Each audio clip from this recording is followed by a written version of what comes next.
Hello friends, कैसे हैं आप सब। आज हम अपॉर्चुनिटी पर आधारित एक कहानी सुनेंगे। एक बार एक किसान खेती कर रहा था, तो खेत में हल चलाने के दौरान उनको एक चमकीला पत्थर मिला। उनको भी वो पत्थर अच्छा लगा, तो उन्होंने उस पत्थर को गाय के गले में बांध दिया। थोड़ी देर बाद एक दुकानदार ने उस गाय के गले में पत्थर को देखा, तो दुकानदार भी आकर्षित हुआ। उसको लगा कि ये चमकीला पत्थर अगर मैं अपनी दुकान में रख लूं, तो मुझे वैसे भी तराजू में बाट वगैरह की पत्थर की ज़रूरत तो पड़ती है, तो अगर इस चमकीले पत्थर को मैं बाट की तरह से उपयोग करूंगा तो लोग भी ज़्यादा आकर्षित होंगे, ज़्यादा मेरी दुकान पर आएंगे, अच्छा लगेगा देखने में। तो दुकानदार ने उन किसान को पूछा कि ये पत्थर कितने में दिया, मुझे खरीदना है। तो उन्होंने बोला कि 100 रुपये में ले जाओ। तो किसान से 100 रुपये में उस चमकीले पत्थर को दुकानदार ने खरीद लिया और अपने तराजू में लगा दिया। शाम को उस दुकान के सामने से एक जौहरी निकला। उस जौहरी की नज़र चमकीले पत्थर पर पड़ी।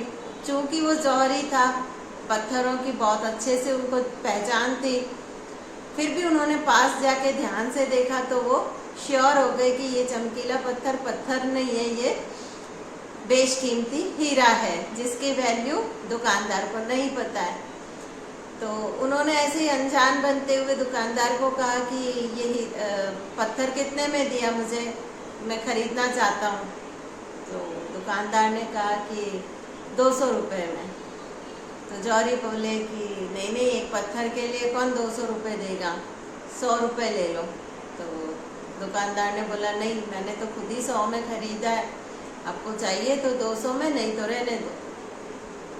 तो जौहरी ने बोला कि चलो ठीक है, तुम्हारी भी नहीं मेरी भी नहीं, एक काम करते हैं 150 रुपये में सौदा पक्का करते हैं। तो दुकानदार भी अड़ा रहा, बोले कि नहीं, 200 से 1 रुपये भी कम नहीं लूँगा, आपको चाहिए तो ठीक, नहीं तो कोई बात नहीं। जौहरी ने सोचा इस दुकानदार को इसकी वैल्यू कुछ पता तो है नहीं, ऐसे ही तराजू में रख रखा है, एक काम करता हूँ सुबह आऊँगा, तब तक इसका मन थोड़ा बदल जाएगा, तो फिर मैं इससे 150 में ले जाऊँगा। ये सोच के जौहरी वहाँ से चला गया। अगले दिन सुबह जैसे ही जौहरी दुकान पर आया तो उसको तराजू में वो पत्थर नहीं दिखा। तो एक बार तो वो थोड़ा चिंतित हुआ, फिर दुकानदार को पूछा कि क्यों भाई, वो चमकीला पत्थर पड़ा था ना कल यहाँ पे, तो मैं खरीदने आया हूँ, कहाँ गया वो पत्थर, कहीं इधर उधर रख दिया है क्या। तो दुकानदार बोले कौन सा पत्थर, वो तो बिक गया। अब जौहरी का दिमाग खराब, वो बोले कि क्या बिक गया, किसको बेच दिया, मैंने कहा था ना मैं लूँगा, क्योंकि तुम तो कल आके चले गए थे, तुम तो अड़े हुए थे कि 150 के 150 ही दोगे। तो दूसरा कोई व्यक्ति आया और वो 200 रुपये दे के ले गया।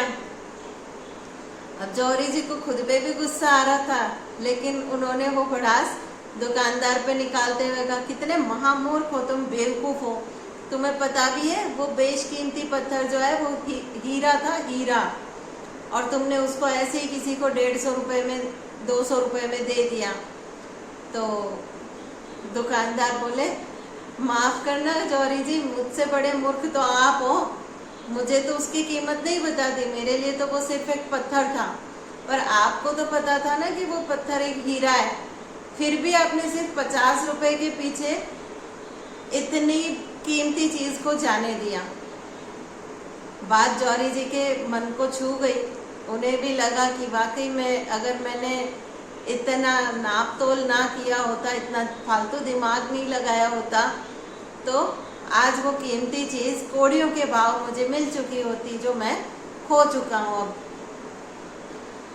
तो इस कहानी से हमें ये शिक्षा मिलती है कि जिस तरह उन जौहरी ने बेशकीमती हीरे को कौड़ियों के भाव मिलने की, पाने की अपॉर्चुनिटी को खो दिया, उसी तरह से हम भी अपनी डे टू डे लाइफ में, अपने करियर में, कैरियर के किसी भी, लाइफ के किसी भी एस्पेक्ट में इतनी सारी अपॉर्चुनिटीज़ को सिर्फ अपने आलस की वजह से, या कभी लालच की वजह से, कभी लापरवाही की वजह से, कभी हार्ड वर्क से बचने की वजह से, तो कभी ऐसे ही किसी फालतू के रीज़न की वजह से उस अपॉर्चुनिटी को हमेशा के लिए खो देते हैं।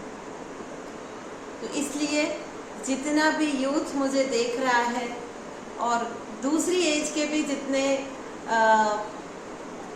पर्सन्स मुझे देख रहे हैं, तो उन सब से मेरी हाथ जोड़ के रिक्वेस्ट है कि प्लीज़ आप काम को छोटा बड़ा ना समझें।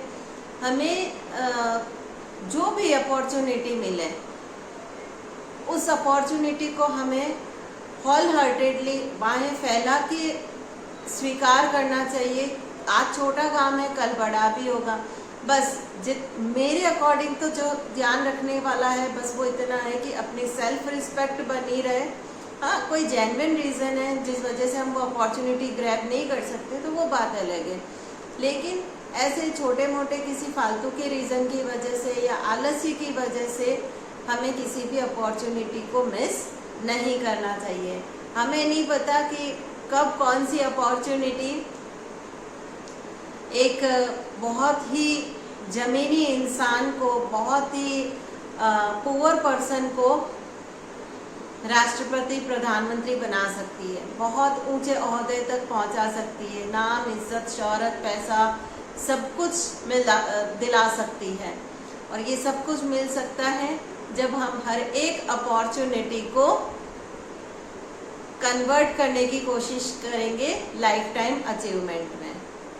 Thank you so much. Please like, share, subscribe. अगर आपको ये कहानी अच्छी लगी और आगे भी आप ऐसे सुनना चाहते हैं तो ढेर सारा प्यार और आशीर्वाद दीजिए। बने रहिए डॉक्टर मनीषा दी रियल लाइफ इंस्पिरेशन में। आने वाली स्टोरीज़ में आपको ये भी पता चलेगा कि रियल लाइफ मोटिवेशन का मतलब क्या है, और ज़रूर उससे आप अपनी लाइफ में काफ़ी ज़्यादा मोटिवेट होंगे। जो हार चुके हैं वो नए सिरे से बहुत अच्छे से, जिंदा दिली से अपनी लाइफ को जीने के लिए कोशिश कर पाएंगे। Thank you so much. Stay blessed. जय हिंद।